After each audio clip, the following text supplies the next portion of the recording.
হযরত Junaid Baghdadi একদিন রাস্তায় চললেন, নামাজ পড়বেন। তার বৈশিষ্ট্য ছিল তিনি জামাতের সাথে নামাজ আদায় করতেন। লোকজন নাই, একা তো জামাত হয় না। একজন কাঠুরিয়াকে খুঁজে পেলেন, কাঠুরিয়াকে জিজ্ঞেস করলেন, ভাই তুমি কি মুসলিম? হা মুসলিম। ভাই চলো না একসাথে নামাজটা আদায় করে নেই। কাঠুরিয়া বললেন চলেন। এবার কাঠুরিয়া নামাজের জন্য প্রস্তুতি নিলেন। হযরত জুনাইদ বাগদাদী বললেন, ও কাঠুরিয়া ভাই একটু দাঁড়াও, আমি অজু করব। অজু বানাবো কোথায়? অজু বানাবো, পানির ব্যবস্থা কোথায় আছে? কাঠুরিয়া বলে, মুসলমানদের অজু থাকে না, কথাটা আমি নতুন শুনলাম। বড় করে কন সুবহানাল্লাহ। আমার মতো মৌলভী সাহেব হইলে কোনো আইতো যাইতো না, কিন্তু হযরত জুনাইদ বাগদাদীর একেবারে কলিজার মধ্যে যেন ঘাই পড়ে গেছে। আরে কথাটা বলল কি, একজন কাঠুরিয়া আমারে কেমন ওয়াজ করে দিল, মুসলমানের অজু থাকে না, নতুন শুনলাম। মুসলমান হলে তো অজু থাকার কথা, কথা বলেন ঠিক কিনা? তিনি লজ্জা পেলেন, অজু বানালেন। অজু বানাইয়া হযরত জুনাইদ বাগদাদী ভাবলেন, আমার ইমামতি সাজে না, তার ইমামতি দিতে হবে, আমার চেয়ে সে অ্যাডভান্স। হযরত জুনাইদ বাগদাদী ওই কাঠুরিয়ার ইমামতি দিয়ে দিলেন। আর তিনি মুক্তাদি সেজে নামাজ আদায় করার জন্য যখন দাঁড়ালেন, ওই কাঠুরিয়া কেরাত পড়ে আলহামদুলিল্লাহি রাব্বিল আলামিন তিলাওয়াত করলেন। সামনের দিকে আর কোনো তিলাওয়াত নাই, চুপ করে আছেন। যখন চুপ, আমরার মতো মুক্তাদি হইলে নামাজ ছাইরাই পালাইতাম, কথা বলেন ঠিক কিনা? আমরা চলে যেতাম, বলতাম না এই তো কেরাত জানে না, তার পিছনে কেমনে নামাজ পড়ব। জুনাইদ বাগদাদী তিনি তো অত্যন্ত বিজ্ঞ আলেম ছিলেন, তিনি তো জানেন নামাজ ভঙ্গের কারণের মধ্যে এটা পড়ে না। এবার ইমাম সাহেব চুপ করে আছেন। অনেকক্ষণ পরে তিনি বললেন আর রহমানির রহিম, সুবহানাল্লাহ বলেন। আবার চুপ করে আছেন। অনেকক্ষণ পরে তিনি আবার বললেন মালিক ইয়াউমিদ্দিন। নামাজ শেষ করার পরে হযরত জুনাইদ বাগদাদী জিজ্ঞেস করে, কাঠুরিয়া ভাই অত্যন্ত চমৎকার ভাবেই তো আপনি কোরআনের তিলাওয়াত করলেন, কিন্তু দেরি কেন করলেন? দেরি করার কারণ তো বুঝতে পারিনি। কাঠুরিয়া জবাব দেয়, পথিক রে, ও পথিক ভাই, আমি জানি নামাজের মধ্যে আমার আল্লাহ কথা কয়। আমি আলহামদুলিল্লাহি রাব্বিল আলামিন তিলাওয়াত করে অপেক্ষায় ছিলাম, মালিক কখন আমার সাথে কথা বলবেন। যদি কথা না বলে সামনের দিকে তিলাওয়াত করে তো কোনো লাভ নাই, সামনে আর তিলাওয়াত কেন করব? যখন আল্লাহ জবাব দিয়েছে তারপরে সামনের দিকে আমি তিলাওয়াত করেছি। আল্লাহু আকবার বলেন। তাহলে নামাজের সাথে আমার আল্লাহ কথা কয়, কথা বলেন ঠিক কিনা? সহিহ মুসলিম শরীফের হাদিস রয়েছে, আল্লাহ রাব্বুল আলামিন কথা বলেন নামাজীর সাথে, অন্য কোনো ইবাদতকারীর সাথে আল্লাহ কথা বলেন না। নামাজীর সাথে কেন কথা বলেন? ও বন্ধু, মানুষ নামাজ পড়ে, মানুষের উপরেই তো নামাজ ফরজ, ঠিক কিনা বলেন? ওই মানুষগুলোকে আমার আল্লাহ বানাইলেন মুহাম্মদ নামের নকশায়, আর নামাজটারে আমার আল্লাহ সাজাইলেন আহমদ নামের নকশা। আল্লাহ আমা ফি কলবি হাসবি রব্বি জাল্লাল্লাহ আমা ফি কলবি নূর মুহাম্মদ সাল্লাল্লাহু নূর মুহাম্মদ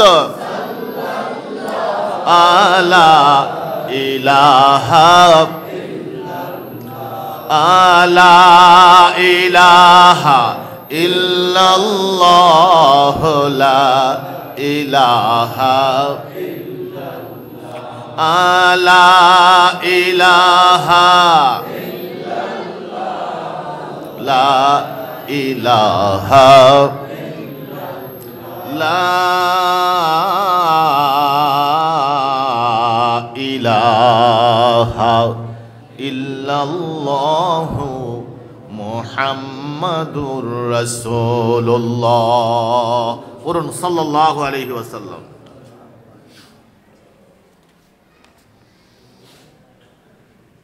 উপস্থিত ঐতিহ্যবাহী শামসুর রহমান জাবালে নূর সুন্নিয়া হিফজুল কোরআন একাডেমি এর হিফজ সমাপ্তকৃত ছাত্রদের পাগড়ি প্রদান উপলক্ষে আজকের এই চতুর্থ বার্ষিক ওয়াজ ও দোয়ার মাহফিলের শ্রদ্ধেয় উদ্বোধক, ঐতিহ্যবাহী কুমিল্লা ইসলামিয়া আলিয়ার সুযোগ্য অধ্যক্ষ, আমাদের পরম শ্রদ্ধেয় ব্যক্তিত্ব উস্তাজুল উলামা আল্লামা আলহাজ হযরত মাওলানা মুফতি মোহাম্মদ আব্দুল মতিন সাহেব, আজকের মাহফিলের সম্মানিত সভাপতি, কুমিল্লা ইসলামিয়া আলিয়ার সুযোগ্য অধ্যাপক এবং শামসুর রহমান জাবালে নূর সুন্নিয়া হিফজুল কোরআন একাডেমির সম্মানিত তত্ত্বাবধায়ক আলহাজ হযরত মাওলানা মুহাম্মদ সাইদুর রহমান আল কাদেরী, উপস্থিত যিনি আমার আগে অত্যন্ত চমৎকার আলোচনা আপনাদের মাঝে রেখে গেলেন, শোশইয়া ফাজিল মাদ্রাসার সুযোগ্য অধ্যক্ষ শাইখুল হাদিস আল্লামা হযরত মাওলানা মুফতি রফিকুল ইসলাম হেলালি, আর উপস্থিত আছেন বাইতুল আমান জামে মসজিদের সম্মানিত খতিব আহলে সুন্নাহ আলহাজ হযরত মাওলানা ইমামুল ইসলাম হেলাল, আজকের মাহফিলের সুযোগ্য পরিচালক, অত্র মাদ্রাসার প্রধান শিক্ষক হাফেজ মাওলানা মুহাম্মদ আশিকুর রহমান মজুমদার, উপস্থিত দিগার হযরত উলামায়ে কিরাম, শ্রদ্ধেয় মুরব্বিয়ান, আমার যুবক ভাইয়েরা, ছাত্র ভাইয়েরা, আমি সকলকে আবারও সালাম জানাই। আসসালামু আলাইকুম ওয়া রাহমাতুল্লাহি ওয়া বারাকাতুহু। প্রথমেই মহান আল্লাহ সুবহানাহু ওয়া তাআলার দরবারে অসংখ্য অগণিত শুকরিয়া জ্ঞাপন করছি, যেই মহান রব অত্যন্ত মায়া করে, দয়া করে, মেহেরবানি করে আজ আমাদের এই ইমানি, নূরানি, ইরফানি, সুন্নি মাহফিলে আসার এবং বসার সুযোগ করে দিয়েছেন তার দরবারে। আসুন সকলেই হৃদয়ের গভীর থেকে মনটা উজাড় করে দিয়ে তার দরবারে শুকরিয়া আদায় করি। জবান খুলে বলুন আলহামদুলিল্লাহ। আরো বড় আওয়াজে হৃদয়ের গভীর থেকে বলুন আলহামদুলিল্লাহ। প্রাণের ভাইয়েরা, আবহাওয়া খারাপ হওয়ার কারণে নির্ধারিত প্যান্ডেলের পরিবর্তে আমাদেরকে মসজিদে বসতে হয়েছে। আল্লাহ সুবহানাহু ওয়া তাআলা যেভাবে পছন্দ করেন তার বাইরে যাওয়ার কোনো সুযোগ আমাদের নাই। কথা খুব সংক্ষিপ্ত হবে, যেহেতু মাহফিলটা 11টার মধ্যেই শেষ হবে ইনশাআল্লাহ। বলেন ইনশাআল্লাহ। এই জন্য আমি লম্বা কোনো ভূমিকা দিতে চাই না, সরাসরি আমি আলোচনায় চলে যেতে চাই। এমন কিছু কথা যেন আমি গুনাহগারের জবান দিয়ে বের হয় এবং মদিনার সেই পাওয়ার হাউস থেকে আমাদের জন্য যেন এমন কিছু বরাদ্দ আসে, যেই কথাগুলো বললে প্রথমত আমি এবং যারা আপনারা শুনবেন সকলের হিদায়াত এবং নাজাতের জন্য ওসিলা হয়। সকলে বলেন আমিন। প্রাণের ভাইয়েরা, আজকে যে মাহফিল, এই মাহফিল হলো একটি হিফজুল কোরআন একাডেমির পক্ষ থেকে, যেখানে ছাত্রদের কোরআনের হিফজ করানো হয়, মুখস্থ করানো হয়। ঠিক কিনা বলেন? কোরআন হলো এমন একটি ঐশী গ্রন্থ যাকে আমার আল্লাহ আমাদের সাথে পরিচয় করিয়েছেন হুদাল্লিল মুত্তাকিন বলে, অর্থাৎ যারা মুত্তাকি তাদের জন্য কোরআন পথ প্রদর্শক। সুবহানাল্লাহ বলেন। মুত্তাকি না হলে কোরআন পথ প্রদর্শক না। ইউদিল্লু বিহি কাসীরা ওয়া ইয়াহদি বিহি কাসীরা। কোরআন পড়ে অধিকাংশ মানুষ পথভ্রষ্ট হয়, কোরআন পড়ে অধিকাংশ মানুষ হিদায়াত পায়। কোরআন পড়লেই সৎ সুন্দর পথ পাবে তা নিশ্চিত নয়। সুতরাং মুত্তাকি হওয়ার জন্য, কোরআন এর পথে চলার জন্য আল্লাহর পক্ষ থেকে রহমত লাগবে। লাগবে কি লাগবে না? এজন্য দেখেন সূরা আর রহমানের প্রথমে দুটি আয়াত আমি তিলাওয়াত করেছি। প্রথমত আল্লাহ সুবহানাহু ওয়া তাআলা বলেন আর রহমান আল্লামাল কোরআন, পরম দয়ালু সেই সত্তা যিনি তাকে কোরআন শিক্ষা দিয়েছেন। সুবহানাল্লাহ বলেন। খুব সংক্ষিপ্ত করে বলছি, কোরআন যিনি শিক্ষা দেন তিনি কে? কে দিয়েছেন? কি শিক্ষা দিয়েছেন? কাকে দিয়েছেন? মুহাম্মাদুর রাসূলুল্লাহ সাল্লাল্লাহু আলাইহি ওয়াসাল্লাম। একা একা শিক্ষক হওয়া যায় না যদি ছাত্র না থাকে। শিক্ষক আবার ছাত্রকে পড়াতে পারে না যদি সাবজেক্ট না থাকে। ঠিক কিনা বলেন? শিক্ষক হতে গেলে ছাত্র লাগবে, আবার শিক্ষক ছাত্রের মাঝখানে কোনো বিষয় লাগবে। তো যিনি শিখালেন তিনি আল্লাহ, আর যিনি শিখলেন তিনি আমাদের প্রিয় নবী নূরে মুজাসসাম মুহাম্মাদুর রাসূলুল্লাহ সাল্লাল্লাহু আলাইহি ওয়াসাল্লাম। আর যা শিখালেন তা হলো আল কোরআনুল কারীম, আল কোরআনুল হাকিম। সম্মানিত কোরআন, বিজ্ঞানময় প্রজ্ঞাময় কোরআন। এখানে অতি সংক্ষিপ্ত করে আপনারা বুঝুন, আল্লাহ সুবহানাহু ওয়া তাআলা কিন্তু এখানে বলতে পারতেন আল্লাহ আল্লামাল কোরআন। আর রহমান এই ইসমে সিফাত অর্থাৎ গুণবাচক নামটি না এনে আমার আল্লাহ কিন্তু ইসমে জাত আনতে পারতেন, পারতেন কিনা? কিন্তু এখানে আর রহমান এই সিফাতি নামটি আল্লাহ কেন আনলেন? আল্লাহ ইঙ্গিত করে দিলেন কোরআনের এলেম এমন এক এলেম, রহমানের রহমত যদি না থাকে তাহলে কোরআন শিক্ষা করা সম্ভব নয়। এই জন্য কোরআনের জ্ঞান হলো এলমে রহমানি, কোরআনের এলেম হলো এলমে রহমানি। রহমানের পক্ষ থেকে যদি দয়া হয় তাইলে কোরআনের প্রকৃত শিক্ষা গ্রহণ করা সম্ভব, নতুবা না। কথা বলেন ঠিক কিনা?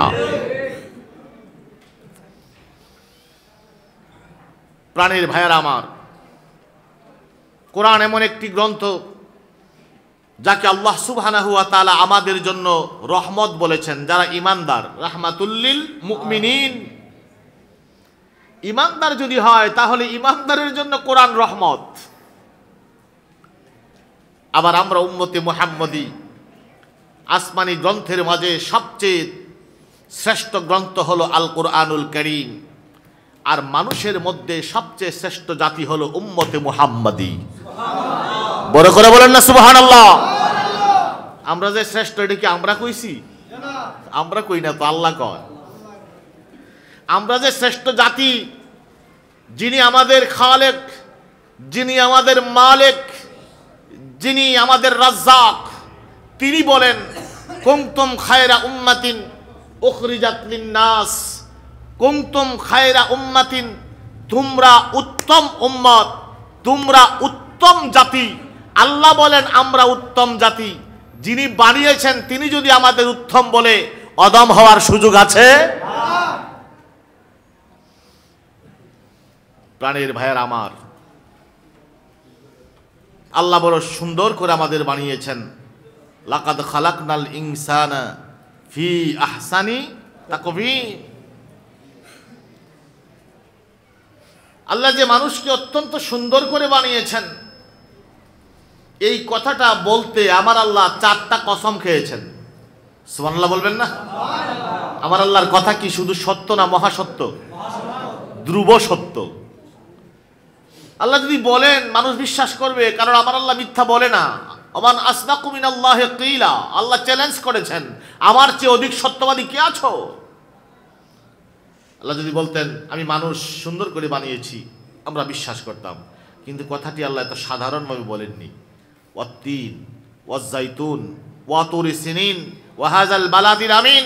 আল্লাহ 4টা কসম খেলেন, খাওয়ার পরেও আবার সাধারণ না, লাকাদ, লাম তাকিদ, অবশ্যই। ফেলে মাজির আগে কাদ এসেছে, আবারও অবশ্যই। অবশ্যই বলেছেন 2 বার, বললেন অবশ্যই অবশ্যই। খালাকনাল ইনসান, আমি মানুষ তৈরি করেছি।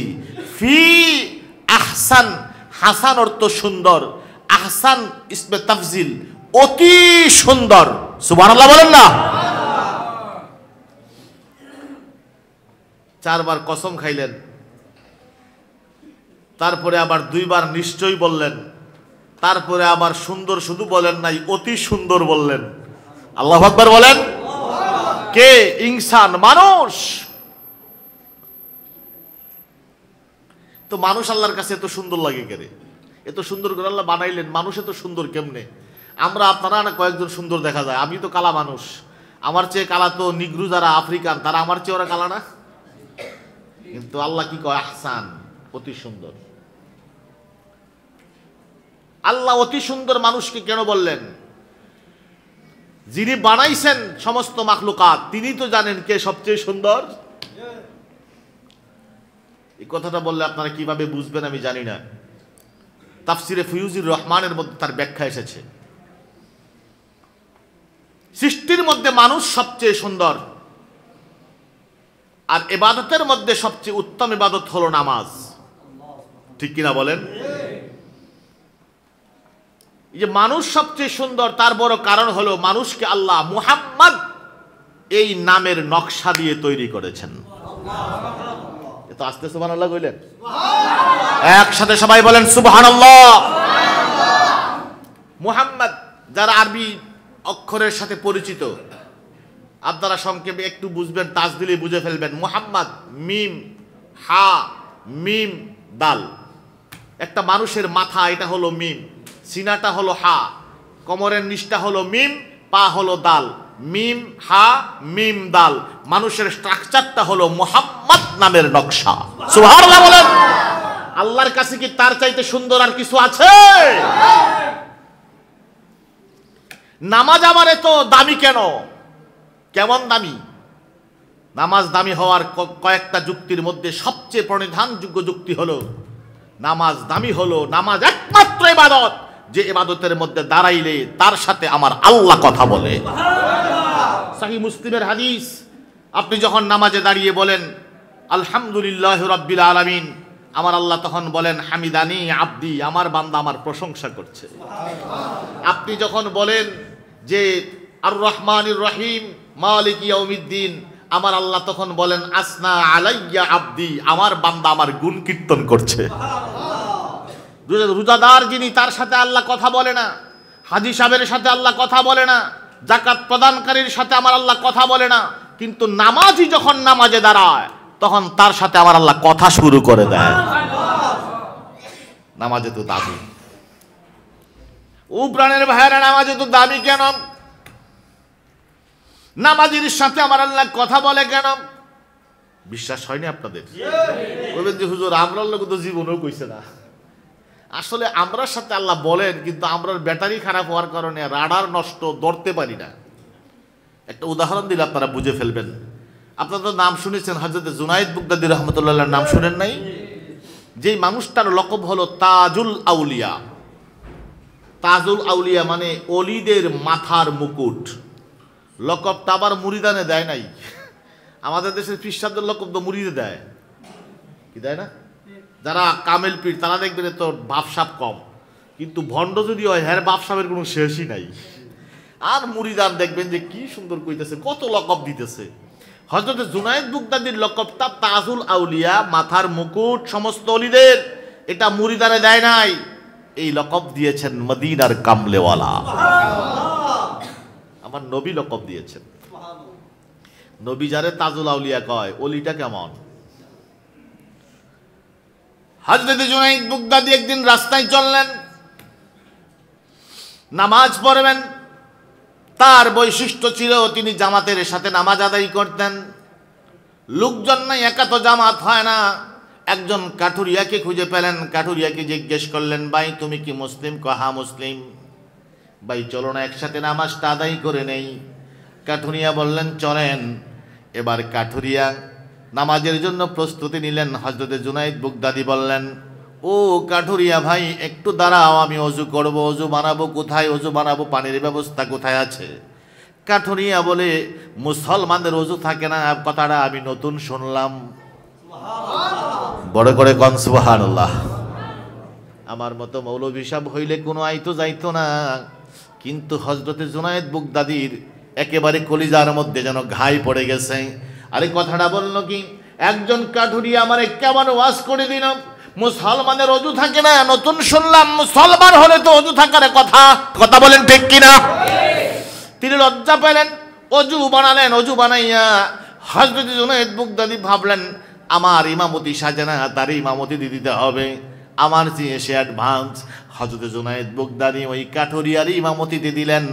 আর তিনি মুক্তাদি সেজে নামাজ আদায় করার জন্য যখন দাঁড়ালেন, ওই কাঠুরিয়া কেরাত পড়ে আলহামদুলিল্লাহি রাব্বিল আলামিন তিলাওয়াত করলেন। সামনের দিকে আর কোনো তিলাওয়াত নাই, চুপ করে আছেন। যখন চুপ, আমরার মতো মুক্তাদি হইলে নামাজ ছাইরাই পালাইতাম। কথা বলেন ঠিক কিনা? আমরা চলে যেতাম, বলতাম না এই তো কেরাত জানে না, তার পিছনে কেমনে নামাজ পড়বো। জুনায়েদ বাগদাদী তিনি তো অত্যন্ত প্রজ্ঞ বিজ্ঞ আলেম ছিলেন, তিনি তো জানেন নামাজ ভঙ্গের কারণের মধ্যে এটা পড়ে না।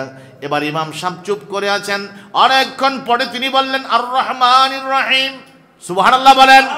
আবার চুপ করে আছেন, অনেকক্ষণ পরে তিনি আবার বললেন মালিক ইয়াউমিদ্দিন। নামাজ শেষ করার পরে হযরতে জুনায়েদ বাগদাদী জিজ্ঞেস করে, কাঠুরিয়া ভাই অত্যন্ত চমৎকার ভাবেই তো আপনি কোরআনের তিলাওয়াত করলেন, কিন্তু দেরি কেন করলেন? দেরি করার কারণ তো বুঝতে পারেনি। কাঠুরিয়া জবাব দেয়, পথিক রে, ও পথিক ভাই, আমি জানি নামাজের মধ্যে আমার আল্লাহ কথা কয়। আমি আলহামদুলিল্লাহি রাব্বিল আলামিন তিলাওয়াত করে অপেক্ষায় ছিলাম মালিক কখন আমার সাথে কথা বলবেন। যদি কথা না বলে সামনের দিকে তিলাওয়াত করে তো কোনো লাভ নাই, সামনে আর তিলাওয়াত কেন করব? যখন আল্লাহ জবাব দিয়েছে তারপরে সামনের দিকে আমি তিলাওয়াত করেছি। আল্লাহু আকবার বলেন। তাহলে নামাজের সাথে আমার আল্লাহ কথা কয়। কথা বলেন ঠিক কিনা? সহিহ মুসলিম শরীফের হাদিসে রয়েছে আল্লাহ রাব্বুল আলামিন কথা বলেন নামাজীর সাথে, অন্য কোনো ইবাদতকারীর সাথে আল্লাহ কথা বলেন না। নামাজীর সাথে কেন কথা বলেন? ও বন্ধু, মানুষ নামাজ পড়ে, মানুষের উপরেই তো নামাজ ফরজ, ঠিক কিনা বলেন? ওই মানুষগুলোকে আমার আল্লাহ বানাইলেন মুহাম্মদ নামের নকশায়, আর নামাজটারে আমার আল্লাহ সাজাইলেন আহমদ নামের নকশা। কেমনে দেখেন? নামাজের 4টা সূরত। কয়টা সূরত বলেন? 1 নাম্বার দাঁড়ানো কিয়াম। আপনি যখন দাঁড়ালেন তখন আলিফ, কি আলিফ। যখন রুকুতে গেলেন তখন হা, যখন সাজদায় গেলেন তখন মিম, আবার যখন তাশাহুদে বসলেন তখন দাল।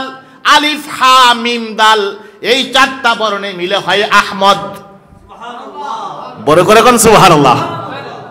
আলিফ হা মিম দাল মিলে কি হয়? আহমদ। তাইলে নামাজের এক অবস্থা হলো আলিফের দাঁড়ানো, রুকুতে গেলেন হা, সাজদায় গেলেন মিম, বসলেন দাল। তাহলে নামাজের এই 4 অবস্থা মিলে আমার নবীজির আরেকটা নাম মুবারকের নকশা। তাফসিরে ফয়ুজির রহমানে অত্যন্ত চমৎকার করে বিষয়গুলো বলেছেন, আমি খুব সংক্ষিপ্ত করে বললাম। তো ভাইয়ারা আমার, আমি যেটা বলতেছিলাম, আমরা শ্রেষ্ঠ জাতি ঘোষণা কার? আরো জোরে বলেন কার? আমরা শ্রেষ্ঠ আল্লাহর ঘোষণা। আল্লাহ আমাদেরকে কিছু দায় দায়িত্ব দিয়েছেন। এই যে আজকে কোরআনের মাহফিল, কোরআনের মাদ্রাসা, আল্লাহ ঘোষণা দিয়েছেন এই কোরআনের ওয়ারেস হইলাম আমরা। আলহামদুলিল্লাহ কইতেন না? শুধু কোরআনের ওয়ারেস না, তাফসীরে ইবনে কাসিরে এসেছে সুম্মা আওরাসনাল কিতাবাল্লাযিনা ইসতাফাইনাহু মিন ইবাদিনা।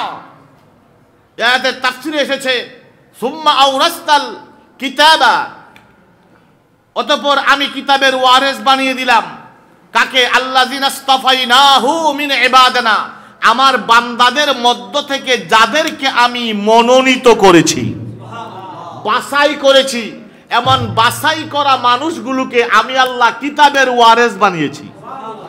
তাহলে বোঝা গেল কি, আমরা যারা উম্মতে মুহাম্মদী, আমরা বাছাই করা। কি বিশ্বাস হয়নি? জোরে কন, হয় কি হয় না? আমরা যে বাছাই করা, বিশ্বাস হয় কি হয় না? পিছনের ভাইরা বলেন, বিশ্বাস হয় কি হয় না? আমরা বাছাই করা মানুষ। ঘোষণা আমার না, ঘোষণা আল্লাহর। আল্লাযিনা ইসতাফাইনাহু মিন ইবাদিনা, যাদেরকে আস্তাফাইনা আমি আল্লাহ বাছাই করেছি, নির্বাচিত করেছি, মিন ইবাদিনা আমার সমস্ত বান্দাদের থেকে, সমস্ত বান্দা থেকে বাছাই করা মানুষগুলোকে আমি আল্লাহ কিতাবের ওয়ারেস বানিয়ে দিয়েছি। আমরা যে বাছাই করা মানুষ, এটা কি মানতে সমস্যা আছে আপনাদের? আমি একটু টাচ দিয়ে দেই। আমরা যে শ্রেষ্ঠ, আমরা যে বাছাই করা, এটা আপনি সহজে বুঝে ফেলবেন। যেমন হযরতে মুসা কালিমুল্লাহ, তিনি তুর পাহাড়ে গেছে তাওরাত কিতাব আনার জন্য। হযরতে হারুন আলাইহিস সালামকে রেখে গেলেন যে তুমি থাকো, তাদেরকে তালিম তালকিন দাও, আমি কিতাবটা নিয়ে আসি। তিনি আবার সাথী সঙ্গী 40 জন লইয়া তিনি চলে গেলেন তুর পাহাড়ে তাওরাত কিতাব আনতে। তিনি তাওরাত কিতাব আনতে যখন যাবেন, সবাই ছিল ইমানদার। 40 দিন পরে কিতাবটা নিয়ে যখন আসলেন, আয়েশা দেখে সব মুশরিক। নাউজুবিল্লাহ কইতেন না? মাঝখানে সময় কয়দিন? কথা বলেন, কয়দিন? আগে কি ছিল? ইমানদার, পরে কি? মুশরিক। কেমনে? কোরআনে কারিমে সূরা বাকারাতে এসেছে, সামিরি নামে এক ব্যক্তি ছিল, সে একটা মাটি দিয়ে এই গরুর বাচ্চা বানাইছে, গরুর বাচ্চার মূর্তি আর কি বানানোর পরে এটারে হগলতে কয় এটাই নাকি খুদা। নাউজুবিল্লাহ বলেন না? এটা আবার ইতিহাসে অনেক বড়, তাফসিরে অনেক লম্বা ঘটনা এসেছে। যাই হোক, ওই গরুটা ব্যয় ব্যয় করতো। এটা ওই জিবরাইল আলাইহিস সালামের ওই ঘোড়ার পায়ের নিচের মাটি সে চিনে দেখছিল। এটা মুখে দেওয়ার পরে মাটির গরুর বাচ্চা এটা ব্যয় ব্যয় করে, ও দেখছিস নি বেটা, এটাই তো খুদা। মুসা নবীর যত উম্মত আছে সব কয় হ্যাঁ এটাই খুদা। নবী নাই কয়দিন? কথা কন, কয়দিন? ভালো করে বুঝেন। আপনি যে বাছাই করা উম্মত, এটা বোঝানোর জন্য উদাহরণটা দিচ্ছি। আল্লাহ বলতেছেন আমি বাছাই করছি, এই মানুষটি সাধারণ মানুষ না, এটি সব থেকে বাছাই করা মানুষ। ও প্রাণের ভাইয়েরা, মুসা কালিমুল্লাহ তুর পাহাড়ে গেলেন, তাওরাত কিতাব আনবেন। 40টা দিন পরে তিনি তাওরাত কিতাব নিয়ে আসলেন। এসে দেখে মানুষগুলো নাই, তারা আবার মুশরিক হয়ে গেল। কিন্তু একটা বার খেয়াল করে দেখেন, মুসা নবীর উম্মতেরা মুসা নবীকে দেখেছেন। মুসা নবীর চেহারা মোবারক দেখে সামনে সামনি তাদের কণ্ঠের সাথে মুসা নবীর কণ্ঠ, মুসা নবীর কণ্ঠের সাথে তাদের কণ্ঠ মিলায়া কলমা শরীফ পড়েছেন। নবীকে দেখে নবীর সান্নিধ্য পেয়ে তারা বলল লা ইলাহা ইল্লাল্লাহু মুসা কালিমুল্লাহ। মুসা নবীর ওই কলমা তারা বললেন, মুসা নবীর উপর ঈমান আনলেন, আল্লাহর উপর ঈমান আনলেন। তারা নবী দেখলেন, নবীর সান্নিধ্য পেলেন। মাত্র 40টা দিন নবী তাদের সামনে ছিল না বলে তারা আল্লাহ ভুলে গেলেন, নবী ভুলে গেলেন, মুসা নবীকে ভুলে গেলেন, আমার আল্লাহর ওয়াহদানিয়ত তারা ভুলে গেলেন। কিন্তু একটা বার খেয়াল করে দেখো কুমিল্লার ভাইয়েরা, আজকে একদিন দুদিন নয় রে, 1000 বছর আগে আমার নবী পৃথিবী থেকে চলে গেলেন। আমি যদি প্রশ্ন করি আপনারা নবী দেখলেন কিনা, প্রত্যেকে বলবেন না হুজুর দেখি নাই। বলি যদি আপনি আপনার আব্বা দেখছে কিনা, বলবেন না হুজুর দেখে নাই। আপনার দাদা দেখছে কিনা, না হুজুর দেখে নাই। আপনার পর্দা দেখছে কিনা, কোনা দেখে নাই। দেখবে কোত্থেকে রে বাবা, 1500 বছর আগে আমার নবী পৃথিবী থেকে চলে গেলেন। কিন্তু আমি যদি প্রশ্ন করি, বলো এখানে তোমরা যারা রয়েছ, বৃদ্ধ বুঝি না, যুবক বুঝি না, ছাত্র বুঝি না, ব্যবসায়ী বুঝি না, এখানে যারা আছেন আল্লাহকে হাজির নাজির জানেন, আল্লাহকে সাক্ষী রেখে, আমার নবীকে সাক্ষী রেখে বলো তোমরা তোমাদের জীবনের চাইতে নবীরে বেশি ভালোবাসো কিনা। প্রত্যেকটা মানুষ চিৎকার দিয়ে বলবে আল্লাহকে সাক্ষী রেখে আমরা জানান দিতে চাই, আমরা এখনো আমাদের জীবনের চাইতে আমার নবীকে বেশি ভালোবাসি। আওয়াজ দিয়ে বলে ঠিক তো ঠিক। মুসা নবীর উম্মত মাত্র 40টা দিন নবী মনে রাখতে পারে নাই। আমরা উম্মতে মুহাম্মদী নবী দেখি নাই, 1500 বছর পরেও নবী ভুলি নাই। কথা বলেন, কথা বলেন ঠিক কিনা? তাইলে এটি যে বাছাই করা বিশ্বাস হচ্ছে নি এখন স্পেশাল। উপরানের বায়না শুধু কোরআনের ওয়ারেস আমরা তা নয়, তাওরাত বলেন, জাবুর বলেন, ইনজিল বলেন, সমস্ত আসমানি কিতাবের ওয়ারেস আল্লাহ আমাদের বানিয়েছেন। আল্লামা ইবনে কাসির রাহমাতুল্লাহ আলাইহি তাফসীর ইবনে কাসিরের মধ্যে লেখে, সুম্মা এই অব্যয়টি আসার কারণে একথা আল্লাহ বুঝিয়েছেন যত আসমানি কিতাব আছে সমস্ত কিতাবের ওয়ারেস আল্লাহ এই মানুষদেরকে বানিয়েছেন। তাহলে এই মানুষগুলো কারা, যাদেরকে আল্লাহ রাব্বুল আলামিন বাছাই করলেন? তাফসীর ইবনে কাসিরের মধ্যে এসেছে এই মানুষগুলো হলো উম্মতে মুহাম্মদী। উম্মতে মুহাম্মদ। এখন বলতে পারেন যে হুজুর আপনারা বলবেন যে কিভাবে সম্ভব, আমরা তো কোরআনের ওয়ারেস হতে পারি, তাওরাত জাবুলের ওয়ারেস আমরা কেমনে হই? আমরা একমাত্র জাতি যারা আল্লাহর 104 হানা আসমানি কিতাবের সবগুলো আসমানি কিতাবকে বিশ্বাস করি। ঠিক কিনা বলেন? সমস্ত আসমানি কিতাবকে আমরা বিশ্বাস করি কি করি না? করি। যেমন আমরা ঈমান এনেছি আমানতু বিল্লাহ ওয়া মালাইকাতিহি ওয়া কুতুবিহি। কি কি পড়ি নাই? তো ওয়া কুতুবিহি মানে কি? সমস্ত কিতাব। আল্লাহ কোরআনে কারীমের প্রথমেই বলেছেন, মুমিনের পরিচয় দিয়েছেন, মুত্তাকির পরিচয় দিয়েছেন, ওয়াল্লাযীনা ইউমিনুনা বিমা উনসিলা ইলাইকা ওয়া মা উনসিলা মিন ক্বাবলিক। আপনার উপর যা নাযিল হয়েছে এবং আপনার পূর্বে যা হয়েছে তার উপর যারা বিশ্বাস আনবে তারাই তো মুত্তাকি। ঠিক কিনা বলেন? তাইলে আমরাই একমাত্র জাতি যারা আল্লাহর সমস্ত আসমানি কিতাবকে মানি, বিশ্বাস করি, কিন্তু আমরা হুকুম হিসাবে, আইন হিসাবে আল কোরআনকে মানি। ঠিক কিনা বলেন? ভাইরা আমার, আসল কথায় আসেন। এখন আমরা যে শ্রেষ্ঠ জাতি বাছাই করছে, আমার আল্লাহ বলতেছেন এই মানুষগুলো আবার 3 ভাগে বিভক্ত। কয় ভাগে? এর মধ্যে 1 নাম্বার ভাগটা হলো ফামিনহুম যালিমুল লিনাফসিহি।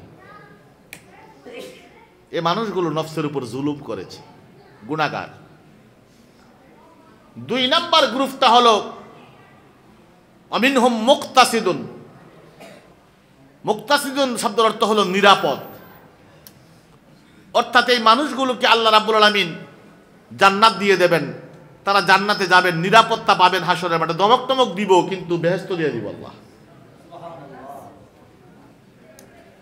3 নাম্বার যে গ্রুপ, এটা আপার ক্লাসের, তারা হলো আমিনহুম সাবিকুম বিল খায়রাত বিইজনিল্লাহ। ওই মানুষগুলো হলো কল্যাণের দিক থেকে অনেক অগ্রগামী। এটা উম্মতে মুহাম্মদীর একটা অংশ, যাদেরকে আল্লাহ বিনা হিসাবে জান্নাত দিয়ে দিবে।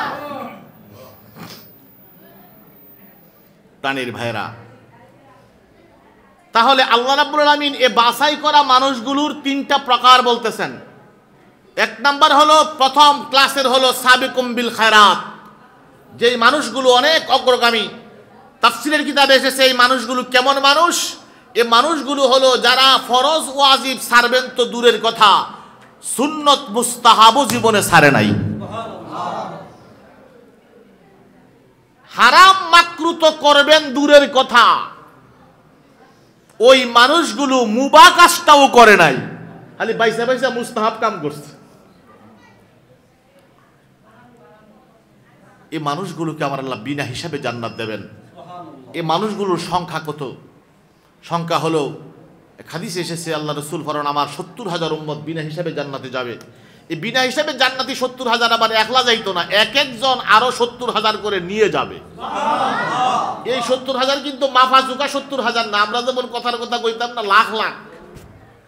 আরবিদের কথা হলো 70,000 মানে অসংখ্য, আধিক্য বুঝানো, অর্থাৎ অসংখ্য উম্মত, অনেক উম্মত, তারা বিনা হিসাবে জান্নাতে যাবেন। এই উম্মতগুলো আবার এক একজন আরো অসংখ্য উম্মত নিয়ে জান্নাতে যাবেন। এই জন্য খাওয়াজা মাইনুদ্দিন চিশতি রহমতুল্লাহ আলাইহি বলেন, কাল কিয়ামতের মাঠে ফুলসিরাত তো হবে সবচেয়ে ভয়াবহ জায়গা। বলেন, আমাকে আল্লাহ রাব্বুল আলামিন হাসরের মাঠে একটা চাদর পরাইয়া দিবেন, ওই চাদরের মধ্যে 70,000 সুতা থাকবে, প্রত্যেকটা সুতায় 70,000 করে গিট্টা থাকবে, প্রত্যেকটা গিট্টার মধ্যে আল্লাহর হাবিবের উম্মত আমার মুরিদেরা ধরবে, আর আমি মাইনুদ্দিন চিশতি তাদেরকে নিয়ে ফুলসিরাত পাড়ি দিয়ে খোদার জান্নাতে চলে যাব। প্রাণের ভাইরা, আপনারা তো সারা জীবন ওয়াজ শুনছেন, কিন্তু উম্মতে মুহাম্মদী হইলে আল্লাহ যে দয়া দেখাবেন, এই আশার বাণীটা তো আমাদের দরকার। আমরা রাসূলের সুপারিশের আশা করি কি করি না? আওয়াজ দিয়ে বলেন, করি কি করি না? আমরা জানি যে বেহেশত আমরার কপালে নাই যদি নবী সুপারিশ না করে। তাহলে আগে প্রকারটা বুঝেন, তাইলে ওয়াজটা সুন্দর হয়ে যাবে, আমি বুঝতে সহজ হয়ে যাবে। 1 নাম্বার হলো সাবিকুম বিল খায়রাত, কথা কিন্তু আল্লাহ বলছেন কোরআনে কারীমে। উম্মতে মুহাম্মদীর একটা অংশ সাবিকুম বিল খায়রাত।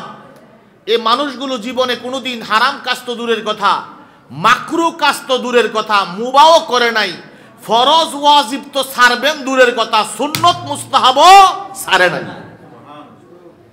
এই মানুষগুলোকে আমার আল্লাহ কোরআনে বলেছেন সাবিকুম বিল খায়রাত, এই মানুষগুলোকে আমার আল্লাহ বিনা হিসাবে জান্নাত দেবেন, হিসাবটাই নিত না। এরপরের গ্রুপটা হলো মুক্তাসিদুন। মুক্তাসিদুন হলো নিরাপদ। এরা বাঁচবো কেমনে হাসরের মাঠে, আল্লাহর সামনে যখন আইব।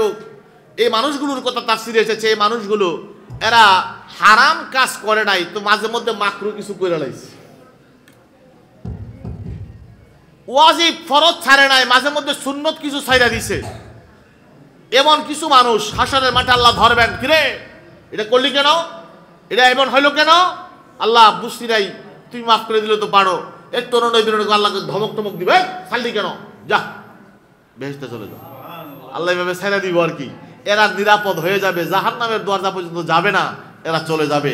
কিন্তু 3 নাম্বার গ্রুপটা আমার আল্লাহ বলেন জালিমুল লিনাফসিহি, এরা হলো নফসের উপরে জুলুম করেছে।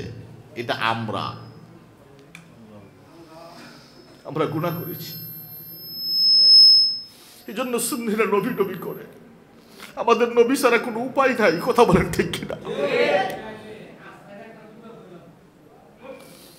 যেজন বেশি হয় গুনাহগার তারই বেশি দয়ার দরকার। যেজন বেশি হয় গুনাহগার তারই বেশি দয়ার দরকার। নবীজির দয়ায় আমি খোদার জান্নাতে চাই। চলো নবীজির জান্নাতে মদিনাতে যাই। চলো নবীজির জান্নাতে মদিনা। নবীজির গোলামের মাওলাজির গোলামের কোনো চিন্তা নাই। চলো নবীজির জান্নাতে।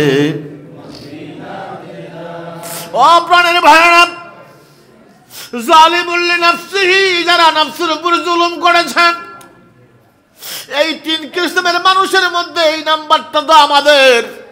আমরা তো গুনাহ করেছি, আমাদের নফসের উপরে জুলুম করেছি। এই মানুষগুলোর কি উপায় হবে রে বাবা? আমরা তো দাবি মানুষ, আল্লাহ আমাদেরকে কিতাবের ওয়ারিস বানিয়েছেন, কিন্তু আমরা গুনাহ করি, দিনে গুনাহ করি, রাতে গুনাহ করি, হাঁটতে গুনাহ করি, চলতে গুনাহ করি। কথা বলেন ঠিক কিনা? আমরা তো গুনাহগার, উপায় কি আমাদের? অন্য আয়াতে আমার আল্লাহ বলেন, আল্লাহ রাব্বুল আলামিন কুল ইয়া ইবাদিয়াল্লাযীনা আসরাফু আলা আনফুসিহিম লা তাকনাতু মির রাহমাতিল্লাহ ইন্নাল্লাহা ইয়াগফিরুয যুনুবা জামিআ। সুবহানাল্লাহ বলেন। ও প্রাণের ভাইরা, হাকিম যদি কোনোদিন আসামিরে কয় আসামি তোর কিচ্ছু হবে না, হাকিমের হাকিমিগিরি থাকে না, বিচারিক ক্ষমতা হাকিমের থাকে না। কথা বলেন ঠিক কিনা? হাকিম যদি কোর্টে কয় তোর কিচ্ছু হইতো না, এই হাকিমের আদালতে কি মামলা চলবো? আল্লাহ তো হাকামুল হাকিমিন, আমার আল্লাহ বিচার করবেন, আমার আল্লাহ বিচার করবেন, আমার আল্লাহ বিচার করবেন। আল্লাহ যেই কোর্টে বিচারক, আমার নবী সেই কোর্টে উকিল। সুবহানাল্লাহ বলেন। আমার আল্লাহ বিচার করবেন। আর বন্ধুর জন্য মাকামে মাহমুদ রেখেছেন, যেই মাকামে মাহমুদ প্রশংসিত চেয়ার, ওকালতি যারা করবেন ওই জায়গার মধ্যে যিনি সারা উকিল হবেন তিনি মুহাম্মাদুর রাসূলুল্লাহ সাল্লাল্লাহু আলাইহি ওয়াসাল্লাম।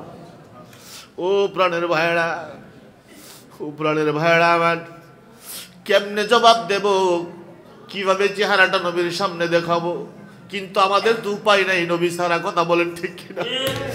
আল্লাহ ডাক দিয়ে বলে, হাবিব হাবিব, আপনি কইয়া দেন যেই মানুষগুলো নফসের উপরে জুলুম করেছে, যেই মানুষগুলো গুনাহ করেছে, তাদেরকে আপনি কইয়া দেন তোমরা খোদার রহমত থেকে নৈরাশ হইও না, নৈরাশ হইও না। আল্লাহ তোমাদের জীবনের সব গুনাহ মাফ করে দিবে। ও প্রাণের ভাইরা, আল্লাহ কওয়াই নবীরে দিয়ে। সুবহানাল্লাহ বলেন না? এই জন্যই বন্ধু আমার, আমরা যেহেতু আসামি বড়, আমাদের উকিল অত বড় লাগবে, মামলা বড় হলে উকিল বড় লাগে, ছোট উকিল দিয়া পার পাওয়া যায় না, ঠিক কিনা? কুমিল্লার কোর্টে যদি গরু চুরির মামলা হয়, মুরগা চুরির মামলা হয়, ডক্টর কামালের মতো লয়ারকে যদি আপনারা ঠিক করতে চান, উনি আইবনি? গরু চুরির মামলা আমি যাবো কি লেগা? আমি তো অনেক বড় লয়ার, কিন্তু বড় কিসিমের মামলা যখন হয় তখন বড় বড় লয়াররা ফাইট করে, ঠিক কিনা? আন্তর্জাতিক কোর্টের মামলা, জাতীয় পর্যায়ের শ্রেষ্ঠ কোনো মামলা হলে তখন বড় বড় লয়াররা আসে। ও বন্ধুরা আমার, আমরা তো দাগী আসামি, আমাদের জন্য তো বড় লয়ার দরকার। এজন্য আমার নবী কাল কিয়ামতের মাঠে আর্গুমেন্ট করবেন, আল্লাহু আকবার বলেন। আমার নবী কয়, আমার নবীজি বলেন, শাফাআতি লিয়াহলিল কাবাইর মিন উম্মতি, আমার উম্মতের মধ্যে যারা বড় বড় গুনাহগার, আমার উম্মতের মধ্যে যারা কবিরা গুনাহগার, তাদের জন্য আমি নবীর সুপারিশ। ও প্রাণের ভাইরা, আমার নবী কাল কিয়ামতে সুপারিশ করবেন।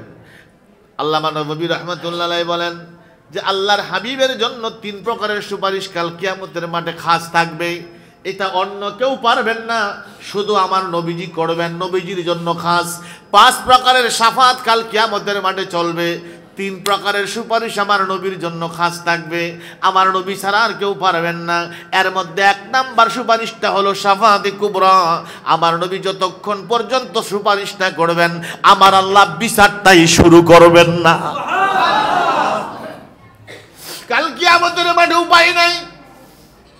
একটাবার খেয়াল করে দেখেন হাসরের ময়দানে কি অবস্থা হবে। বন্ধু, আমরা যেই আগুন দিয়ে রান্না বান্না করি, এই আগুনের কত তাপ রে বাবা! হয়তো 100 ডিগ্রি বলবেন, 110 ডিগ্রি বলবেন। যেই আগুন দিয়ে রান্না হয় মাত্র 100 ডিগ্রি তাপমাত্রা, 100 ডিগ্রি তাপমাত্রার ভিতরে আমরা হাত দিতে পারি না, হাতটা পুড়ে যায়। কাছে যেতে পারি না, চেহারা ঝলসে যায়। কাছে যেতে পারি না, শরীর ঝলসে যায়। কিন্তু হাসরের মাঠে অবস্থা কি হবে? ও বন্ধু, আবার সূর্যটা মাথার 100 হাত উপরে থাকবে। এই সূর্যের বর্তমান বৈজ্ঞানিকদের মতে সূর্যের তাপমাত্রা হলো 2 কোটি ডিগ্রি সেলসিয়াস। সুবহানাল্লাহ বলেন। 2 কোটি। 100 ডিগ্রির কাছেই যেতে পারি না। যদি না 2 কোটি ডিগ্রি তাপমাত্রা আমার মাথার উপরে থাকে, অবস্থাটা কি হবে রে বাবা? আর একবার খেয়াল করে দেখেন, পায়ে জুতা থাকবে না, শরীরে কোনো কাপড় থাকবে না। শরীরে কাপড় নাই, জামা নাই, পায়ের মধ্যে জুতা নাই, এমন অবস্থার মধ্যে থাকবেন, কোনো ছায়ার ব্যবস্থাও নাই রে বাবা। একমাত্র ছায়া থাকবে, লাওয়ায়ে হামদের একটা পতাকা থাকবে, পতাকার ছায়া ছাড়া কোনো ছায়া থাকবে না। আমার নবী বলেন, কাল কিয়ামতের মাঠে আমার আল্লাহ লাওয়ায়ে হামদের পতাকাটা আমার হাতে দিয়ে দিবে। ও প্রাণের ভাইয়েরা, লাওয়ায়ে হামদের পতাকার মালিক আমার নবী। আল্লাহু আকবার বলেন। সমস্ত মানুষগুলো পাগল হয়ে যাবে। মাথার উপরে সূর্য। যদি জান্নাতে যাই জান্নাতে যাব, জাহান্নামে যাই জাহান্নামে যাব। পাইকারি শাস্তি আর সহ্য হয় না। কিন্তু আল্লাহর কাছে কেডা যাইব? আল্লাহর কাছে কে যাবে? যাওয়ার মতো তো কেউ নাই। মানুষগুলো পাগলের মতো আদম নবীর কাছে যাবে। আদম কয় না, আমি পারবো না, লাস্তুলাহা। এই মানুষগুলো ওখান থেকে ফিরে ইব্রাহিম নবীর কাছে যাবেন, বলবেন লাস্তুলাহা, আমি পারবো না। মুসা নবীর কাছে যাবেন, মুসা নবী বলবেন লাস্তুলাহা। অনেক লম্বা হাদিস, আমি ব্যাখ্যা দিচ্ছি না রে বাবা। সর্বশেষ আমার নবীর কাছে যাবেন, আমার নবী বলবে আনালাহ, আমি তো তার জন্য ফিট। তোমরা আমার কাছে আইসো, রাখো। আমার নবী সাজদায় পড়ে যাবে। মাকামে মাহমুদে আমার নবী সাজদায়। আমার আল্লাহ বলবেন, হাবিব কেন সাজদা দিয়েছেন?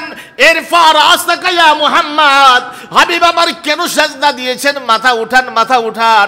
আজকে যদি আপনার মাথা নিচের দিকে থাকে, আমি আল্লাহ সহ্য করতে পারি না। হাবিব গো মাথা তুলেন। সাল তোতা, কি চাইবেন চান? আপনি যা চাইবেন আমি আল্লাহ সব দিয়ে দিব। সাল তোতা, কি চাইবেন? যা চাইবেন সব পাইবেন। ইশফা তুশাফা, আপনি সুপারিশ যা করবেন সব মঞ্জুর হয়ে যাবে। আজকের দিনটাই তো আপনার, আজকের দিন তো আপনার। যা চাইবেন সব মঞ্জুর, যা সুপারিশ করবেন সব অ্যাকসেপ্টেড, সব গ্রান্টেড, একটাও বিফলে যাবেন। আল্লাহু আকবার বলেন। বিচারটা করবেন আল্লাহ, শুরু করবেন। এইটার নাম হলো শাফাআতে কুবরা। এখানে পাইকারি যত মানুষ সবাই শাফাআতের আওতায় চলে আসবে, নবীরা সহ। এই সুপারিশ ছাড়া আল্লাহ বিচার শুরু করবেন না।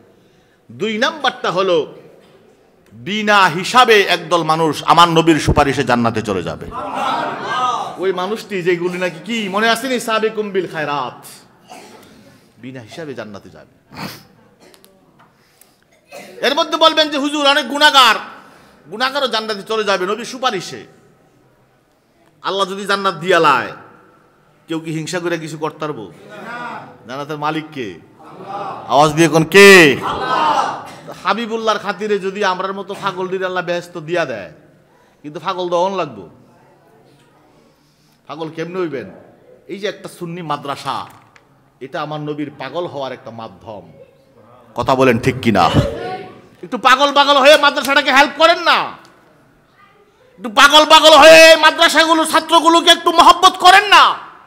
এটা হলো মাধ্যম, উদ্দেশ্য নবীর ভালোবাসা। এইগুলো মাধ্যম, উদ্দেশ্য নবীর ভালোবাসা। ভাইরে, পৃথিবীর কেউ তোমার কোনো কাজে আসবে না, সন্তান কাজে আসবে না, বাবা মা কাজে আসবে না, কেউ হাসরের মাঠে কাজে আসবে না, আসবে একমাত্র রাহমাতুল লিল আলামিন। ওই নবীর প্রয়োজন আছে না নাই? তো ওই নবীর মহব্বত পাওয়ার জন্য একটু ওসিলা দাঁড় করাও না। এই ছাত্রগুলোকে একটু হেল্প করো, আদর করো, মাদ্রাসাগুলোর জন্য একটু কল্যাণের কাজ করেন, এই মাদ্রাসার জন্য আলেমুল আমাদেরকে একটু ইজ্জত করেন। আর উদ্দেশ্য মনে মনে, আল্লাহ আমি এখানে করতেছি, এগুলো তো আমার রসুলের সুন্নত মাথায় দিয়ে রাখছে, আমি আমার নবীর ভালোবাসা চাই, নবীর সুপারিশ ছাড়া তো পার হতে পারবো না আল্লাহ। 2 নাম্বার সুপারিশটা কেমন হবে? জান্নাত উদ্বোধন হবে, কাল কিয়ামতের মাঠে একটা উদ্বোধনী অনুষ্ঠান হবে, সেটা জান্নাতের উদ্বোধন। আমার নবী ছাড়া জান্নাতকে উদ্বোধন করতে পারবেন না। আমার নবী যতক্ষণ পর্যন্ত জান্নাতের ভিতরে কদম না দেবেন, জান্নাতের দরজাই তো খোলা হবে না। উদ্বোধনী অনুষ্ঠানে আমার নবী যাবেন। আচ্ছা, গত কয়দিন আগে আওয়ামী লীগের যুগে যখন আওয়ামী লীগের এমপি আইতো, ছাত্রলীগ যুবলীগ সব সাইডে থাকতো, ঠিক কিনা কন? এখন আবার তারারে খুঁজা পাওয়া যায় না। এখন বিএনপির কোন লিডার যদি সামনে দেখবেন ছাত্র দল, যুব দল, নেতাও বদলাইছে, কর্মীও বদলাইছে। সে মনে করেন মসজিদের এই জায়গাটা উদ্বোধন হইব বা একটা ব্রিজ উদ্বোধন হইব, আগে আইসে আওয়ামী লীগের এমপি, লগে আইসে সব আওয়ামী লীগের সমর্থক। এখন আইসে বিএনপির এমপি, আইসে সব বিএনপির সমর্থক। আওয়ামী লীগের সময় বিএনপির তারা আয় না, বিএনপির সময় আওয়ামী লীগ, ঠিক কিনা কন? এটাই তো হয় বাংলাদেশে। স্লোগান দেওয়ার সময় আওয়ামী লীগের লোকায় কি বিএনপির এমপির স্লোগান দিব? জানা বয়ে বয়ে দেখবো কেটা কেটা গেছে না গেছে, হে আইতো না। হাসরের মাঠে যে একটা উদ্বোধনী অনুষ্ঠান হইব, জান্নাত উদ্বোধন করব, ইয়া রাসূলুল্লাহর স্লোগানটা কি মুসা নবীর উম্মতে দিব? দিলে তো আমরাই দেব। আল্লাহু আকবার বলেন না? ইয়া রাসূলুল্লাহর স্লোগান আমার নবীর পিছনে পিছনে ঘুর ঘুর করলে তো আমরাই করবো। আরে বিএনপির নেতার পিছে বিএনপির ফুলাফাইন ঘুরে, আওয়ামী লীগের নেতার পিছে আওয়ামী লীগের ফুলাফাইন ঘুরে দুনিয়ার লাভের জন্য, কাল কিয়ামতের মাঠে তো আমার নবীর পিছে আমরা ঘুরবো আমাদের লাভের জন্য। কথা বলে ঠিক কিনা? তো আমরা যে ঘুরবো, আমার রাসূল জান্নাতের ভিতরে ঢুকবো, হ্যাঁ তো বিচারটা হয় নাই। দেখবেন যে কোনো স্টেজে যখন নাকি এই যে আমাদের হুজুর এখানে স্টেজ সাজাইছিল, যখন মাহফিল শুরু করার আগ পর্যন্ত কত ফুলাফান উঠতে উঠে নাচছে, হুজুরে বাধা দিছে? মাহফিল তো শুরু হইছে না। শুরু হওয়ার পরে শৃঙ্খলা মোতাবেক 3-4টা চেয়ার বসছে, আর সবাই বৈশা মনে করেন অনুষ্ঠান শুরু করছে। এর আগে কিন্তু হগলি উঠছে, কারণ ফরমালি প্রোগ্রাম শুরু হয় নাই, এখন স্টেজ উন্মুক্ত, ঠিক কিনা বলেন? আল্লাহ তো বিচারই করে নাই কেডা দুজুকি, কেডা বেহেস্তি, কেডা জান্নাতি, কেডা কই যাইবো, এখনো ফাইসালাই তো হয় নাই। তাহলে আমার নবী যখন জান্নাতের ভিতরে উদ্বোধন করবেন, এই ফাগলটিও তো লগে লগে ঢুকে যাইব। সুবহানাল্লাহ বলেন না? গন্ত বেহেস্তের ভিতরে আমার নবীর লোকে ঢুকিয়া গেলে গা ফেরেশতারা বাইর করতে পারবে বলে মনে হয়? কিন্তু হেরা তো হাঁকাইব, কারণ এটা তো উদ্বোধনী অনুষ্ঠান। এ নাম, এই অনুষ্ঠান শুরু হইব, নাম। আহা, আল্লাহ বানাইবে বলেন বিনা বিচারে, বিচার ছাড়া একদল উম্মতে মুহাম্মদী জান্নাতের ভিতরে যাবে, আর কোন নবীর উম্মত যাইতে পারবে না বিনা হিসাবে, বিনা বিচারে। আমার নবীর উম্মতেরা বিনা বিচারে জান্নাতে যাবে। জান্নাতের ভিতরে চলে গেলেন, এবার ফেরেশতারা তাদেরকে বের করতে চায়। উম্মত কই না আমরা আর বাইরে হইতাম না, গেলে বিপদে পড়বো আর যাইতাম না, যখন ডুইক্কা গেছি আর যাইতাম না। আমার নবীজি চলে আসবেন, উম্মত গুলোকে ফেরেশতারা হাঁকাতে থাকবেন। আমার নবী ডাক দিয়ে বলবে, ফেরেশতারা রে, আমার পাগলগুলো আমার সাথে জান্নাতে ঢুকে গেছে, আমার পাগলগুলো আমার সাথে জান্নাতে ঢুকে গেল, তোরা কেন ধমকাস, তোরা কেন হাঁকাস? ফেরেশতারা বলবেন, ইয়া রাসূলুল্লাহ, এই পাগলগুলো ঢুকছে ঠিক, কিন্তু বিচার হয় নাই, বিচারের পরে সেটা জান্নাতি, বিচারের পরে সেটা জাহান্নামী হবে, জান্নাতের ভিতরে বিচারের আগে কেমন করে ঢুকবে? আমার নবী বলবেন, তোরা তারা ধমকাস না, আমি আল্লাহর সাথে কথা বলবো, আমি আল্লাহর কাছে কথা বলবো, তোরা ধমকাস না। আমার আল্লাহ ডাক দিয়ে বলবেন, হাবিব কি হলো? আমার নবীজি বলবেন, আল্লাহ, আমার এই পাগলগুলো জান্নাতের ভিতরে ঢুকে গেল, তোমার ফেরেশতারা তাদের বের করে দিতে চায়। আল্লাহ, তোমার জন্য কি বিচার করা এতই জরুরি? তুমি তো ইচ্ছা করলে বিচার লাগে না, বিনা বিচারেও তো তাদের জান্নাতে রেখে দিতে পারো। আমার আল্লাহ কইবেন, হাবিব, আপনি যখন সুপারিশ করেছেন, আমি তো আগেই বলেছি যা করবেন সব মঞ্জুর, আগেই বলেছি যা চাইবেন সব পাইবেন। আপনি যখন সুপারিশ করেছেন, বিচার লাগবে না গো হাবিব, বিচার লাগবে না, বিনা বিচারে আমি আল্লাহ আপনার উম্মতদের জান্নাত দিয়ে দিলাম, বিনা বিচারে জান্নাতি। আল্লাহু আকবার বলেন। এই হলো 2 নম্বর সুপারিশ। 3 নম্বর সুপারিশ, আমার আল্লাহ রায় কইরা লাইবেন জাহান্নামী। আমার নবী কইব, না আল্লাহ, হেরে জান্নাত জাহান্নাম দেওয়া যাইতো না। আল্লাহ বিচার করবেন, বিচারের কাঠগড়ায় এই অবস্থা। আচ্ছা কোন তো আল্লাহ বিচার করবেন? আমরা তো উম্মতে মুহাম্মদী, হায়াত কম, দুনিয়ার মধ্যে আইসি হগলতের পরে, কিন্তু বিচার তো আমরা হগলতের আগে, ঠিক কিনা? বিচার আমাদের সবার সংখ্যাও তো বেশি, কারণ হাসরের মাঠে তো জান্নাতের সংখ্যা তো আমরাই থাকবো বেশি। আমার নবী বলেন, 120 কাতার মানুষ হবে জান্নাতি মানুষ, একদিকে জাহান্নামী আর একদিকে জান্নাতি। 2 দল ছাড়া তো হাসরের মাঠে কোনো দল নাই। লা ইয়াস্তাবি আসহাবুন নারি ওয়া আসহাবুল জান্নাহ, 2 গ্রুপ, একটা জান্নাতি গ্রুপ, একটা জাহান্নামী গ্রুপ। আমার নবীজি বলেন, জান্নাতি গ্রুপের মধ্যে 120টা কাতার হবে, 120টা কাতারের মধ্যে আমার উম্মত হবে 80 কাতার। ভাইরা আমার, কষ্ট হচ্ছে নাকি? এবার ভালো করে বুঝুন, আমাদের দেশের উকিলরা কোর্টের মধ্যে আর্গুমেন্ট করে না? আল্লাহর কোর্টে কি আর্গুমেন্ট হইতো না? হিসাব দেই তাহলে রই, আল্লাহ বিচার করবেন, উকিলরা আর্গুমেন্ট করবেন। উকিল করব, উকিল কেডা হবেন? মানজাল্লাযী ইয়াশফাউ ইনদাহু ইল্লা বিইজনিহি, আল্লাহর পক্ষ থেকে অনুমতি প্রাপ্ত যারা। এই অর্থ দিয়ে অনেকে বুঝা আমার নবীর নাকি শাফাআতের ক্ষমতা নাই। আরে গাদা, নবীর ক্ষমতা নাই এটা না, নবীর পক্ষে যারা নাই হেরার উফাই নাই, আল্লাহ এটা কইছে, ইল্লা বিইজনিহি। কুমিল্লা কোর্টে, আচ্ছা বলেন তো, এলএলবি পাস করছে, ধরেন না লন্ডন থেকে ব্যারিস্টারি পাস করে আসছে, হে আইসা যদি কুমিল্লা বারের কোনো সার্টিফিকেট না নেয়, হে কি কুমিল্লা কোর্টে মুভ করতে পারবে? বারের সনদ নিতে হবে। এইটা দেখবেন উকালতি পাস, এলএলবি পাস করতে সময় লাগে না, কিন্তু হিডালইতে খবর হয়। অনেকে এমনও আছে যে 5 বার 6 বার পরীক্ষা দিয়েও তারপরে উকিলাতির সনদ পায়, এর আগে কোর্টে মুভ করতে পারে না। বাংলাদেশের কোর্টে যদি অনুমতি ছাড়া কোর্টে মুভ করা না যায়, আল্লাহর আদালতে তুমি অনুমতি ছাড়া করে লইবা কেমনে? তাদের অনুমতি দিব কেডা? দেই তো বারের সভাপতি, আর হেয়ানে যে বার, ওইটার সভাপতি হলো সাইয়্যিদুল মুরসালিন মুহাম্মদুর রাসূলুল্লাহ সাল্লাল্লাহু আলাইহি সাল্লাম। আমার নবীর অনুমতি ছাড়া কোনো সুপারিশই চলবে না। নবীজি বলবেন, যাও যাও যাও, আবু বকর হেদিকে যাও, উমর হেদিকে যাও, আমার নবী পাঠাইবো, উম্মতদের পাঠাবেন, ওলিদের পাঠাবেন, তারা সুপারিশ করবেন, আদেশ শব্দের পাঠাবেন, মাওলানা শব্দের পাঠাবেন। এই হাফেজগুলো আল্লাহ রায় দেবেন, রায় দেবেন জাহান্নামী। আল্লাহ রাসূল বলেন, এমন 10 জন জাহান্নামীকে এই হাফেজে কোরআন সুপারিশ করে খুদার জান্নাতে নিয়ে যান। যদি একজন হাফেজ সাহেব 10 জনকে জান্নাতি রায় করার পরে জান্নাতে নিয়ে যায়, আমার নবী আর ওলিরা পারতো না? কথা বলেন না, কথা বলেন না, পারবো নি?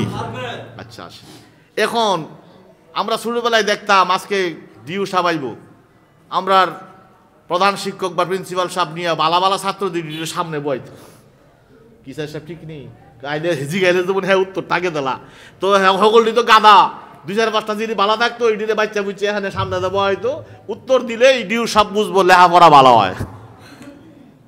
আচ্ছা বিচার যখন আমরা সবার আগে বিচারটা শুরু হইব, আল্লাহ তো বিচার করবেন। ফামাইয়া আমাল মিসকালা যাররাতিন শাররা ইয়ারা, কিঞ্চিত পরিমাণ যাররা পরিমাণ গুনাহ যদি করে থাকি মাপ পাওয়ার সুযোগ আছে? বাচ্চা চুরি করার সুযোগ আছে? ফাঁকি দেওয়ার সুযোগ আছে? হায় হায় হায়, আমার নবীজি বেকার হয়ে যাবেন, কারে পাঠাবো? আমার উম্মতগুলো ধরা খেয়ে যাবে, কেমন করে তারা পাড়ি দেবেন? আল্লাহ বিচার করবেন। আমার নবীজি ডেকে বলবেন, আবু বকর শোনো। আমার আল্লাহ কামুল হাকিমিন বিচার করবেন, আবু বকর রে তুমি সারা আর আমি কারে আগে পাঠাইছাও? তুমি সারা আল্লাহর সামনে কে যাবে রে আবু বকর? আবু বকর তুমি সবার আগে যাও। আবু বকর সিদ্দিক আমার নবীর সাথে এবার কথা বলে আল্লাহর রাসূল সর্বপ্রথম আবু বকর সিদ্দিককে পাঠাবেন, আল্লাহ বিচার করবেন। ডান হাতের মধ্যে আমলনামাটা লইয়া আমার আল্লাহর দরবারে যাবেন। আবু বকর সিদ্দিক আমলনামাটা যখন আল্লাহর কাছে দেবেন, আমার আল্লাহ আমলনামা দেখে এত খুশি হয়ে যাবেন আর বলেন, আবু বকর আপনি কি লেগাইছেন? আপনার আবার কি হিসাব? হিসাব লাগতো না লাগতো না, আপনি অ্যাকাউন্ট হন, আপনি তো জান্নাতে যাবেন যাবেনই। যাদেরকে আপনার নিয়ে যেতে মনে চায় তাদেরকে নিয়ে আপনি আমার জান্নাতে চলে যান। আবু বকর একটা দৌড় দিয়ে আমার রাসূলের কাছে আসবেন, ইয়া রাসূলুল্লাহ আল্লাহ তো বিচার করে না, বরং আল্লাহ আমারে জান্নাত দিয়ে দিয়েছেন। শুধু আমারে জান্নাত দিয়েছে তা নয়, যাদেরকে নিয়ে যেতে চাই তাদেরকে নিয়েও আমি জান্নাতে যেতে পারবো। আমার নবী বড় খুশি হয়ে গেলেন। আবু বকর রে তাড়াতাড়ি আমার গুনাহগার উম্মতগুলো রে খুঁজা বাইর কর। ও কুমিল্লার মানুষ, 3 নাম্বার উম্মত আমরা, জালে বললে নাফসিহি, নফসের উপরে জুলুম করেছি, মনে আছে কিনা বলেন? উপায় তো নাই। আবু বকর সিদ্দিক পাগলের মতো ঘুরতে থাকবেন, গুনাহগারগুলো রে লয়া লয়া সামনের দিকে চলেন চলেন। আবু বকর সিদ্দিকের পরে উমরে ফারুককে পাঠাবেন। উমরে ফারুক ডান হাতে আমলনামাটা নিয়ে আল্লাহর কাছে দেবেন। আমার আল্লাহ এত খুশি হয়ে যাবেন, মানুষ বানিয়েছিলাম আমার ইবাদতের জন্য। আবু বকর আমলনামা এত সুন্দর আমলনামা, বলেন তো আল্লাহ নিজে যেখানে সিদ্দিক উপাধি দিয়েছে ওই মানুষটার আমলনামা কেমন হবে রে বাবা? হযরত উমরের মতো মানুষ, যেই মানুষটা ফারুক আযম, তার আমলনামা কেমন হবে? উসমান জিন নুরাইন, তার আমলনামা কেমন হবে? আলী কাররামাল্লাহু ওয়াজহু, তার আমলনামা কেমন হবে? আল্লাহ রাব্বুল আলামিন দেখে বড় খুশি হয়ে যাবেন। আমার আল্লাহ বড় খুশি হয়ে যাবেন, চমৎকার আমলনামা দেখলেন।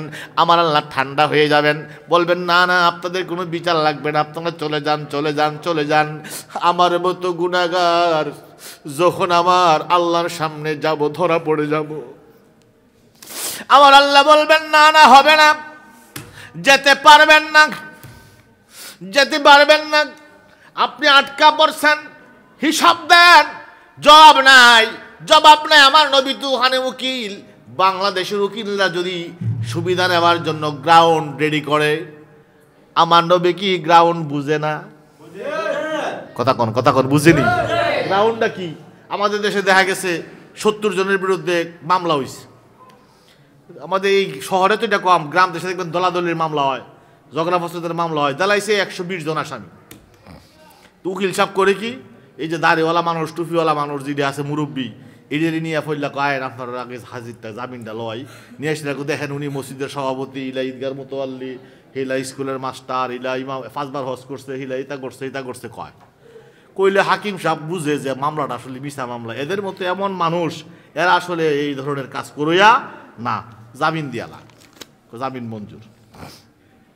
সপ্তাহানেক পরে করি কি আসল গিলটি যেডি দেখতে ডাকাইতের মতনই লাগে, আছে না এমন, হেডিরে নিয়ে যায়, নিয়ে আসলে কি কয়, এখন কিন্তু হেরার বালা মানুষ কয় না, হেরার মাননীয় আদালত এই মামলার 1 নম্বর আসামি জনাব এমুক, 2 নম্বর এমুক, 3 নম্বর এমুক, এমন থেকে 1 থেকে 15 নম্বর আসামি পর্যন্ত আপনি গত তারিখে জামিন দিছেন, এই আসামি আমার 42 নম্বরের, তার জামিন চাই।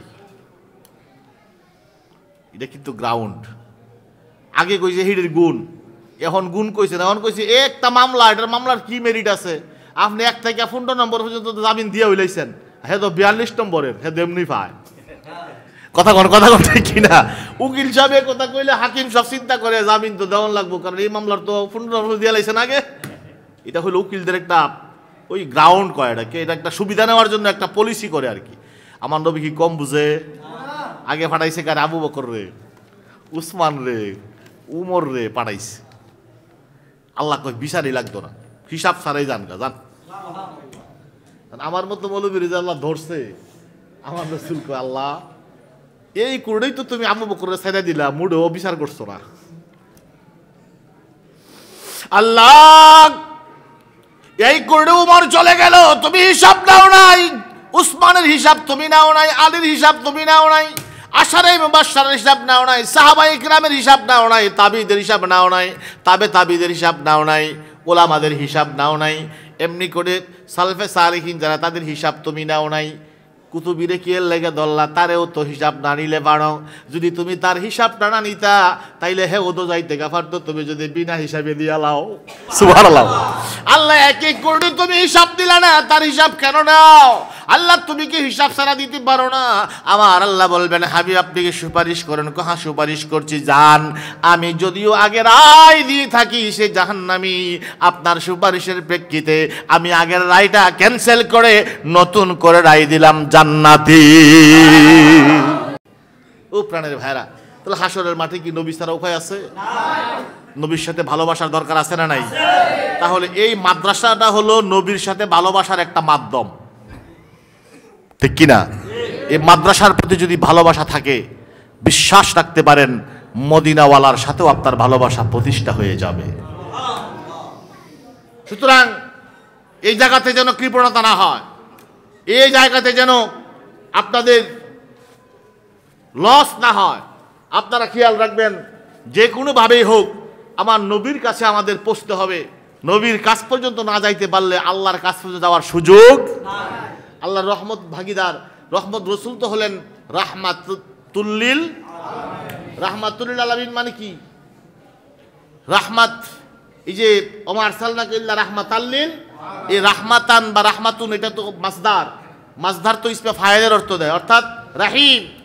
আল্লাহর হাবিব শুধু রহমত স্বরূপ না, আল্লাহর হাবিব হলেন রহমত বন্টনকারী।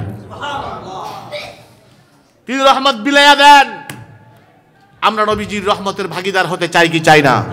আওয়াজ দিয়ে বলেন চাই কি চাই না? প্রাণের ভাইয়েরা আমার, যাই হোক, মাওলানা সাইদুর রহমান সাহেব আমার আসলে অত্যন্ত প্রিয়জন। ওনার আব্বাকে দেখতাম, খুব নেককার মানুষ ছিলেন। আলহামদুলিল্লাহ বলেন, নেককার মানুষ। উনি দুনিয়াতে নাই, অনেক আদর করতেন ওনাকে, খুব পছন্দ করতেন ছেলেটা। তখন উনি ওইদিকে ইয়ার চাকরি করতেন, চাঁদপুর চাকরি, ফরিদগঞ্জ চাকরি করতেন। আমি ওনার বাড়িতে কয়েকবারই গেছি, ওই এলাকায় গেছি, আমাদের প্রিন্সিপালদের বাড়িতে গেছি ওয়াজ করতে তখন। আলহামদুলিল্লাহ এখন তো তিনি অনেক ভালো পর্যায়ে কুমিল্লাতে আছেন এবং আপনাদের খেদমত করছেন। অনেক ভালো আলেম, বড় আলেম। আল্লাহ তার এলেমের মধ্যে আরো তরক্কি দেন, সকলে কোন আমিন। একজন ভালো আলেম, তিনি আসলে বলেছেন, আমিও প্রোগ্রামটা নিয়েছি আপনাদের এখানে এসে ভালো লাগলো।